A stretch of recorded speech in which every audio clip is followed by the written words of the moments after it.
આગળ સમાચારો તરફ નજર કરીએ તો છોટાઉદેપુરના પૂર્વ વિરોધ પક્ષના નેતાએ જણાવ્યું હતું કે બચુ ખાબડ છોટાઉદેપુરના પ્રભારી હતા તે વખતે તેઓએ અનેક કામોમાં તેઓના મળતિયાઓને કામો આપીને ભ્રષ્ટાચાર કર્યો હતો। ત્યારે બચુ ખાબડના પુત્ર સામે ફરિયાદ દાખલ થઈ ત્યારે છોટાઉદેપુરની ઓરસંગ નદીની રેતી કુકણા ગામ પાસે લીઝ મંજૂર કરાવીને ટ્રકો ભરીને ઓવરલોડ રેતી લઈ જતા તેજગઢથી વીરપુર ફાટક તેમજ જોડથી દેવગઢ બારિયા સુધીનો રસ્તો તૂટી ગયો છે। મંત્રી લીઝ ચલાવતા હતા એટલે કોઈ બોલી શકતું ન હતું। હાલ તેઓના પુત્રનું નામ મનરેગા કૌભાંડમાં આવતા બચુ ખાબડે રાજીનામું આપી દેવું જોઈએ।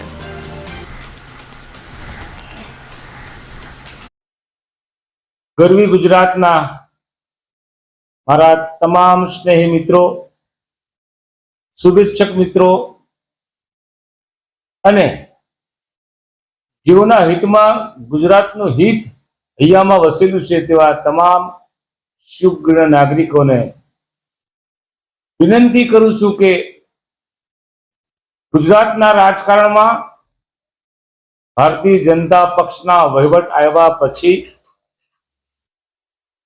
લાંબા સમયથી સરકારી તંત્ર અને સરકારી તંત્રની સાથે સાથે રાજકીય માણસો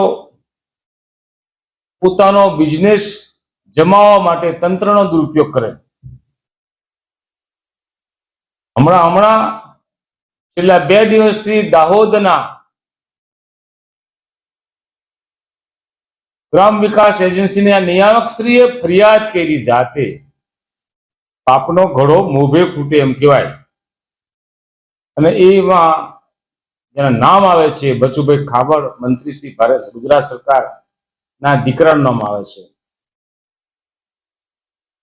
જવાબદાર અધિકારીએ ફરિયાદ કરી છે એનો અર્થ એ થયો કે એમની પાસે પૂરતા પુરાવા છે। નૈતિકતાના મૂલ્યોને ધ્યાનમાં રાખીને બચુભાઈ ખાબડે રાજીનામું આપી દેવું જોઈએ। એ જો એ મંત્રી હશે, મંત્રી પદ પર ચાલુ રહેશે ત્યારે તપાસ કરનાર અધિકારીને દબાણ કરીને સીધી રીતે દાબીને આ કેસને હુમલો કરવાનું કામ કરશે। મારે પોતાની જાણ મુજબ બચુભાઈ ખાબડ અગાઉના વર્ષોમાં છોટા ઉદેપુર જિલ્લાના પણ પ્રભારી હતા અને પ્રભારીના નાતે જિલ્લા યોજના મંડળના કામો હોય કે પ્રાયોજના વહીવટદારના કામો હોય અને એની અંદર પણ પોતાના મળતિયાઓને કામો સોંપાતા એની બૂમો આવતી હતી। પણ અમે વિચાર કર્યો કે આ સરકાર જ આખી ખદબદે છે તો આને કોણ કહેવા જાય। દેવગઢ બારિયાના અમારા કોંગ્રેસના ઉમેદવાર હતા મિસ્ટર વાખલા, અને વાખલાએ એમના વિરુદ્ધમાં અમને વિધાનસભાના ફ્લોર પર પણ બધી માહિતી આપી ગયા હતા।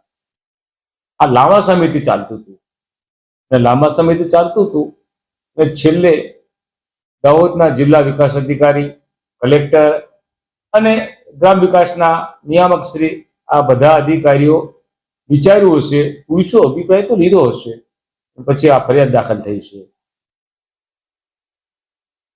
છોટાઉદેપુરની ઓરસંગની રેતીને લઈને ભાગી જવામાં પણ બચુભાઈ ખાબડનો બહુ મોટો રોલ છે। દુમાલી ગામ પાસે કુકના નામ પર લીઝ મંજૂર કરાવીને ગાડીઓ ભરીને રેતી ઉલેચીને લઈ ગયા ને તેજગઢથી વીરપુર ફાટક સુધીનો રસ્તો તોડીને ભૂકો કરી નાખ્યો।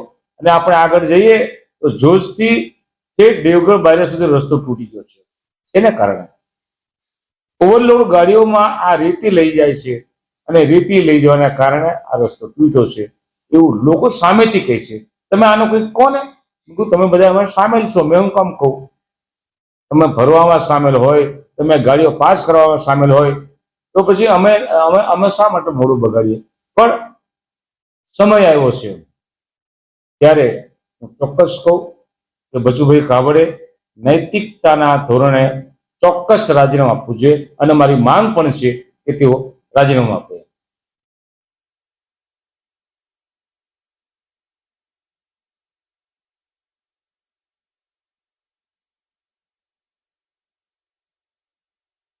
સરકારની જવાબદારી બને છે માનનીય ભૂપેન્દ્રભાઈ પટેલ બચુભાઈ ખાબડને બોલાવીને ચોળીને ચીકણું કર્યા વગર રાજીનામું માંગી લેવું જોઈએ.